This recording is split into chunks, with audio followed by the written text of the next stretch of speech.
Welcome back to the Pilot Ryan and Captain Mike YouTube channel. We are here with the Arrows RC 1100mm P-51. This is 43 and some change inches, full house, retracts and flaps. Everything's installed for you from the factory when you open the box, except the receiver, battery, and radio you need to fly the aircraft. The parts count is extremely low. We're going to assemble this thing in short order right now.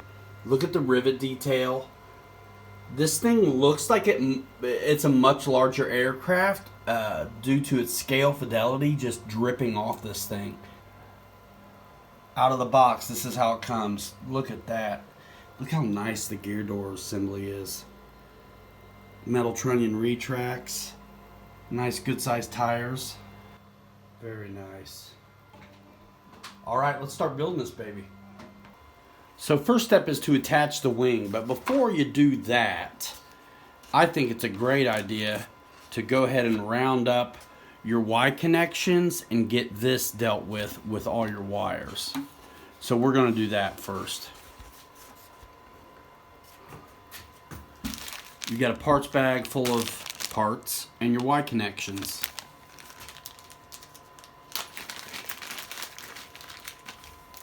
So go ahead and get those. And we'll hook these up right now.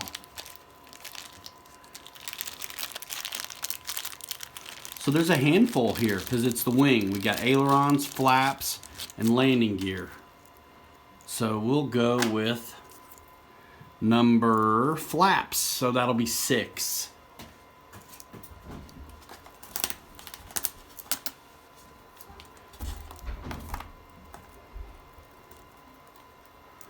Separate these out. Most of these are going to be labeled. Channel 6 are short leads, relatively short.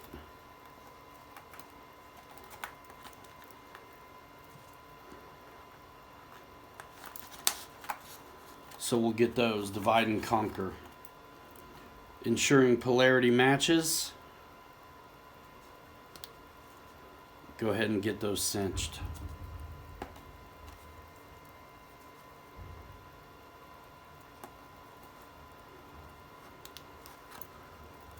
Channel 6 flaps.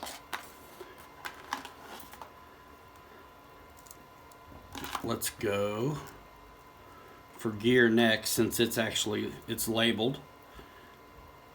Channel 5 landing gear. This is going to make tucking the wires up as you put the wing on really easy.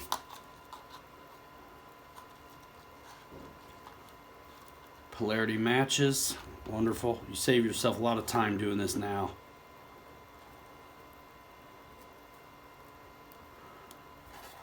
Landing gear. Landing gear and flaps. That leaves ailerons. They're not labeled, but it's obvious they would be ailerons at this point.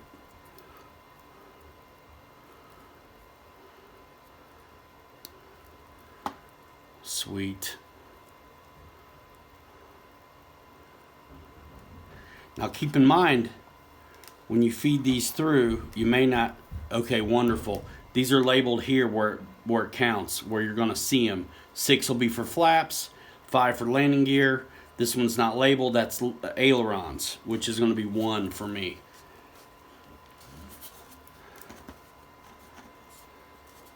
So I like to kind of twist them up.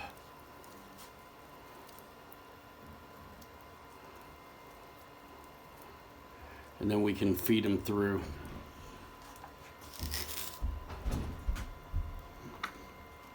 Our opening is right there under the scoop.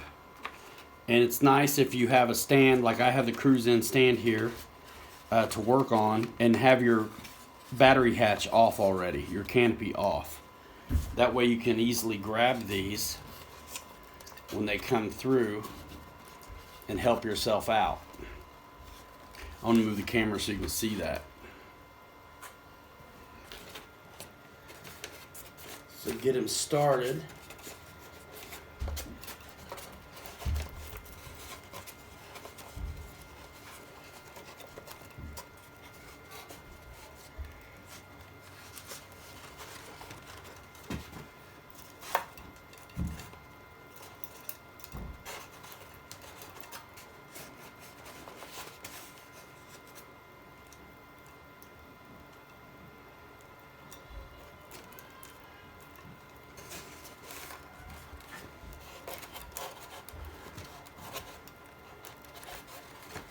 And then you slide it back.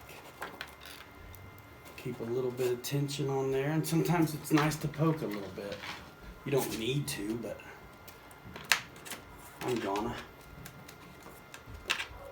You get this right this first time, you won't be back into this plane for no reason. Then slide it back, and there it is, right as rain. Perfect. Now we're going to use 4 32mm screws to attach the wing to the fuselage. These smaller black screws are undoubtedly going to be for the tail, and there's our one linkage we're going to have to do for our horizontal. This, of course, is our spinner and barrel nut for the propeller, and then again the screw for the spinner itself. And here are, can't get this wrong, 4 32mm, there's 5. It's nice they send you spares. And again, 2mm head. And these go into a brass insert, threaded insert in those hard points. I can't believe how nice this looks. Look at the scoop. So they've molded this in plastic so they can achieve that nice leading edge, nice and thin, scale looking. Hard points here, right there, and again that's plastic as well. And we made it sure that no wires were pinched in the saddle here, the wing saddle.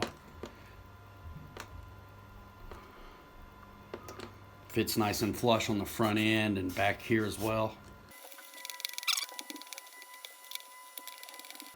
And sometimes the threads will start to give you resistance, but it's not quite, it's still not tight yet.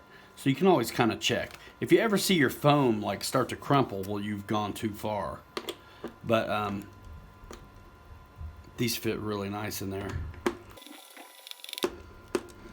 But once you hit tight, keep going a little bit more, because I really do just think it's the screw in the brass. Again, I'm not seeing my plate distort at all or the foam compress, so I feel pretty good about it.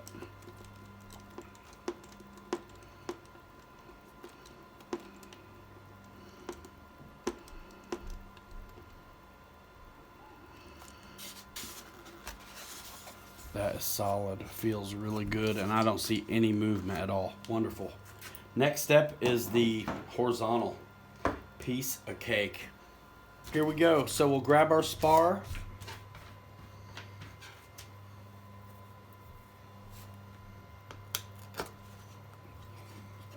And there's only, fits really snugly right there. Awesome.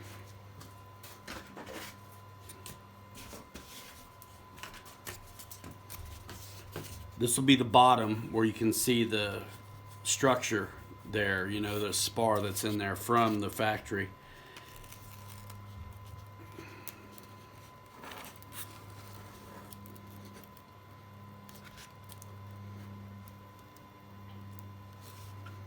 Get that in. The black screws are Phillips. A lot of times I like to go tight and then loosen, then tight and then loosen, back and forth, because you're tapping it as you go on stuff like this. Because if you try to just tighten it all at once, you might strip the heads. So, you know, wiggle back and forth if you need to. It'll help you. Man, that fits nice and under flush. Wonderful. Coming in from the top on this one, we'll just make sure we key in well. On the other side, which shouldn't be hard because they basically remember neutral, it seems.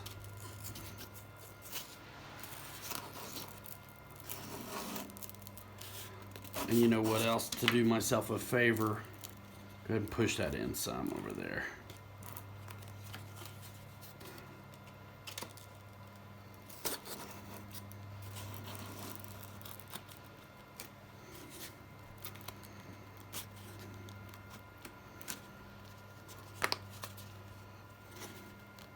Make sure your halves line up.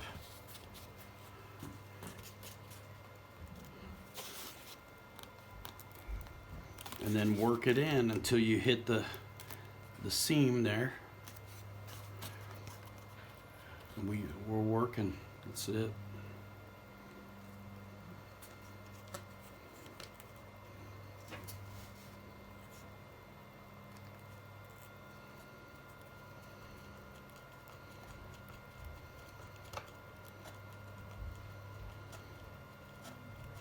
And just work it in there.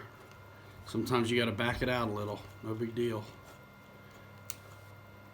Guys, I mean, this plane is done except for the prop, right? We'll save that for last because we want to get bound up, gear down, find neutral so we can set our control rod for this. I want to show you guys the battery compartment for the P-51 Mustang. So up here is where they've got the intention for the battery to go. A 2200 or a 2600 will fit really good up in there. We've got it bound up and we're going to cycle the gear. Those fit so nice and smooth. And I want to show you these tanks. So these go on extremely easy. There is a left and a right. They're not labeled as such, but you can really see the way they fit the dihedral angle. There's definitely a difference there.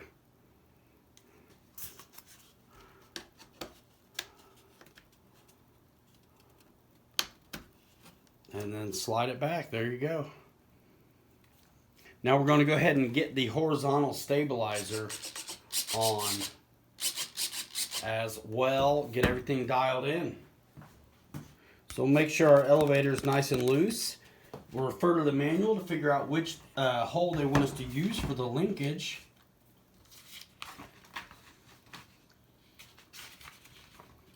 And if it doesn't say, I'm going to just follow suit. Elevator, outermost hole. That's what I expected.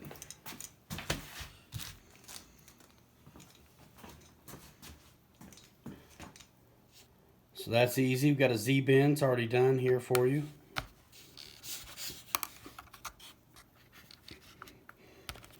Again, make sure this is loose. This looks like there's got a lot of ways to go to twist it in to get it ready.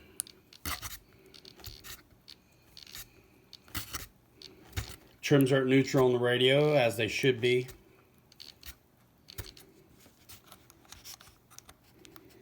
And don't click it till you know you like it. That is perfect. We're going for it. Make sure the hole is there lined up. Those little pins really don't like to bend without breaking, so just get it right the first time. There you go. It's as easy as that. Now we're going to flip it over and check all our throw direction. But while we're belly up, let's look at the flaps. You might be able to take some of this out in your radio. You might have to do some mechanical. They look even, but they do both look to be down a little bit. So we're going to check out our endpoints here.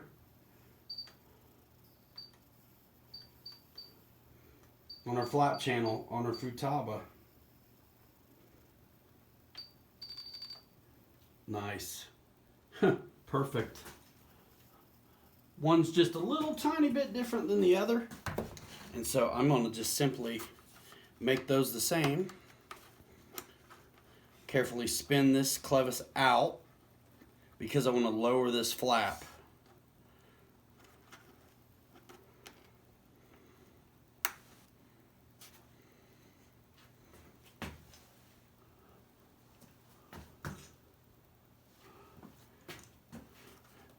A little too much, so tighten it up a half turn.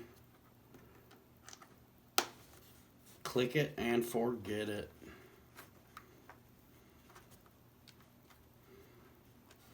Nice.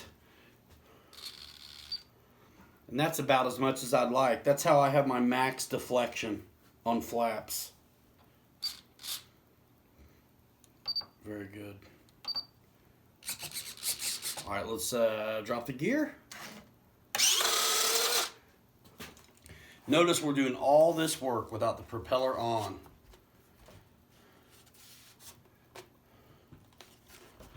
All right, now we're going to get our ailerons dialed in.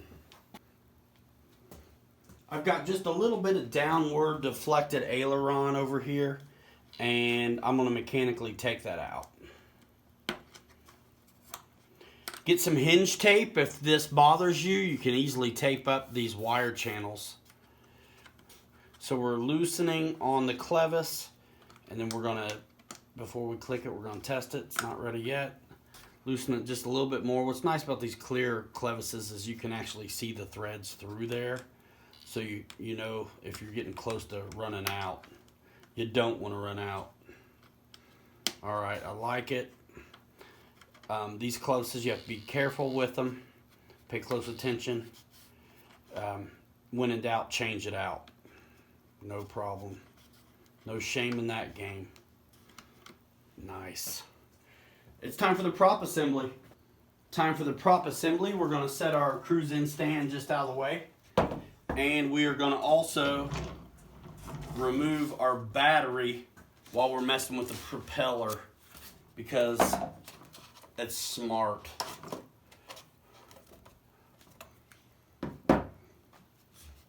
All right, no power to the aircraft. Time to get the propeller on.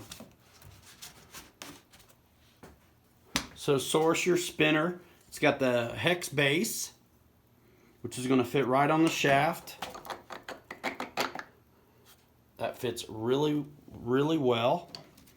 The propeller is a one-piece unit. The decals are already on it, and it will also fit exactly one way up against these pieces here, these angle pieces.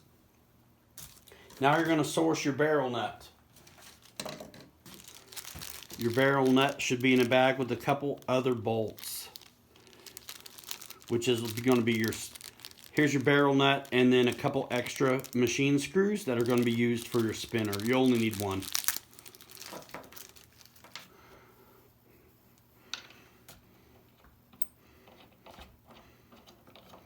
And make sure your prop blades are up against those curved pieces on the spinner back plate. And tighten this nice and tight, but not too tight. And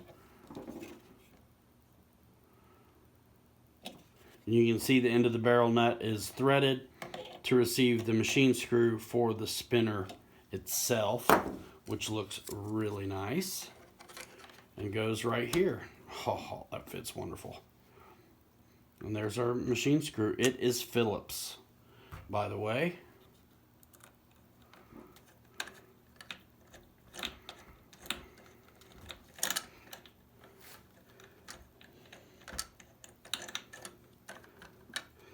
Then I got it started.